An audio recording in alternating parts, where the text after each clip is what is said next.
माननीय मुख्यमंत्री जी के साथ बैठक के बाद विभिन्न पहलुओं पर बड़ी समग्रता के साथ विचारों के बाद ये निर्णय लिया गया कि उत्तर प्रदेश में जो हाई स्कूल और इंटरमीडिएट में 56 लाख विद्यार्थी बैठने थे, उनमें हाई स्कूल की परीक्षा जिसमें 29,94,312 विद्यार्थी बैठने थे, उस परीक्षा को निरस्त करने तथा हाई स्कूल के जो विद्यार्थी हैं उनको कक्षा 11th में प्रमोट करने का निश्चय लिया गया और साथ में ये भी तय किया गया कि कक्षा 10 से 11वें में उनको प्रोन्नत करने के लिए प्रावधि क्या होगी, इसको तय करने के लिए अधिकारियों को निर्देशित किया गया है।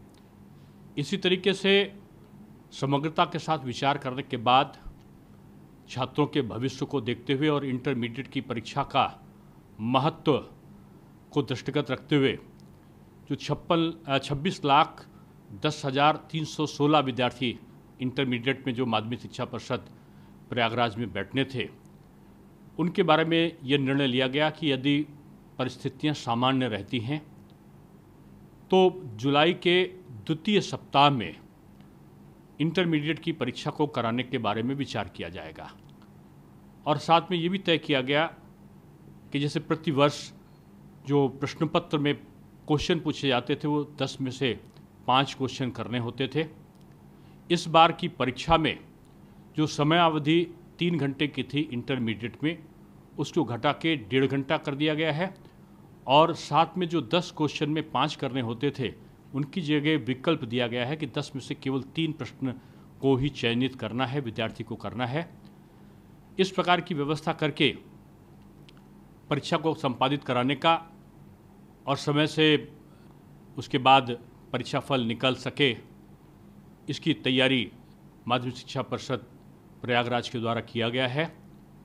छात्रों की सुरक्षा, शिक्षकों की सुरक्षा, जो कोविड-19 का दिशा निर्देश है उसका अनुपालन ये कड़ाई के साथ लागू किया जाएगा। पहले से ही हमने परीक्षा केंद्रों को बढ़ाया है। जो बैठने की दूरी है वो एक निश्चित दूरी पर बच्चों को बैठाला जाए। साथ में कोरोना की स्थिति, संक्रमण की स्थिति सामान्य हो और इसके साथ साथ जो दिशा निर्देश कोविड गाइडलाइन के अनुसार होंगे उनका कड़ाई से पालन हो। ये परीक्षा जो 12th की कराई जाएगी, 12वीं की कराई जाएगी, उसमें इसको दृष्टिगत रखा जाएगा। पहले से ही जो हाई स्कूल और इंटरमीडिएट के का कोर्स था, पाठ्यक्रम था, उसमें 10 माह पहले ही 30% की कमी की गई थी, यानी 30% कम करके पाठ्यक्रम को पठन पाठन की प्रक्रिया जो Swayam Prabha channel, eGanga channel, virtual school, Swayam Prabha channel के साथ साथ दूरदर्शन और 29 लाख से अधिक व्हाट्सएप ग्रुप बना के विद्यार्थियों को पठन पाठन की प्रक्रिया सुनिश्चित कराई गई थी। और साथ में ये निश्चय किया गया था कि मार्च में परीक्षा का संपादन होगा, लेकिन जो माननीय हाई कोर्ट का निर्णय था कि पहले पंचायत चुनाव को संपादन कराने के संबंध में, तो ये परीक्षाओं को पहले 24 अप्रैल, उसके बाद 8 मई की तारीख और उसके बाद संक्रमण देखते हुए इसको स्थगित किया गया था। इसी तरीके से जो कक्षा 6, 7, 8 के बारे में कहा गया है कि सभी जो बेसिक शिक्षा ने पहले ही इसके बारे में बेसिक शिक्षा परिषद ने आदेश प्रोन्नत करने का निकाला था। सभी जो बोर्ड हैं उनमें कक्षा 6, 7, 8 को प्रोन्नत करने का भी निर्णय लिया गया है।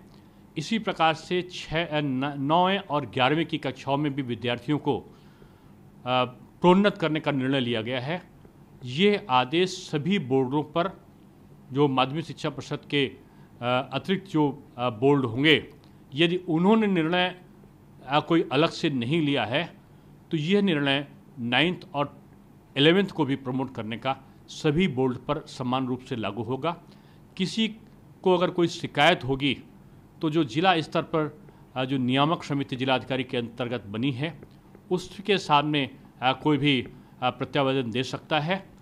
जो प्रमोशन के बाद क्या ऑप्शंस होंगे विद्यार्थी के समक्ष, इसका निर्णय हम लोग जल्दी लेकर बाद में इसको बाद में इसका उल्लेख किया जाएगा। सर, जब 6 से लेके 11 तक प्रमोट हो ही रहे हैं, तो जो ये बच्चे 1 से लेके 5 तक हैं प्राथमिक के, क्या इन बच्चों को भी आगे कर दिया जाएगा? नहीं, ये बेसिक शिक्षा के अंतर्गत में आता है जी और RTE एक्ट के अंतर्गत संभवतः इनको प्रमोट करने का पहले से, इनको फेल ना करने का पहले से ही नियम है। जी सर, ये बोर्ड के एग्ज़ाम में जो आप कह रहे हैं कि इंटर के बच्चों को कराया जा सकता है अगर स्थिति ठीक रही, उस दौरान जो बच्चे पॉजिटिव रहेंगे या बीमार रहेंगे, नहीं आ पाएंगे, उनके लिए क्या फिर से एग्ज़ाम देने का कुछ प्रावधान रहेगा बाद में? इनकी प्रावधि तैयार की जा रही है, मैंने पहले ही कहा है।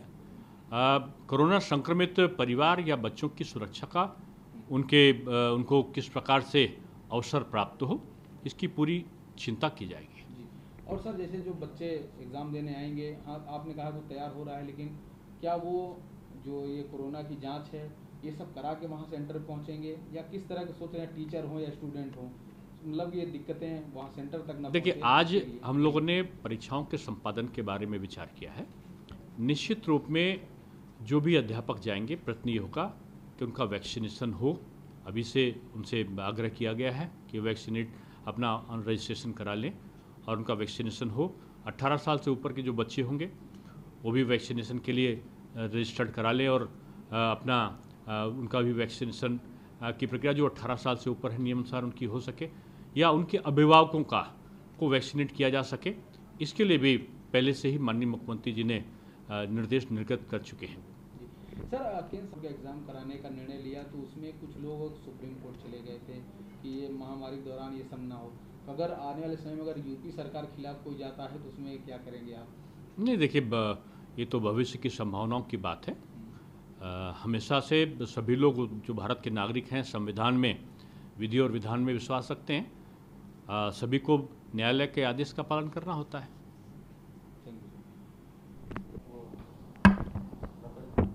कुछ रह तो नहीं गई है? नहीं, सब चला गया।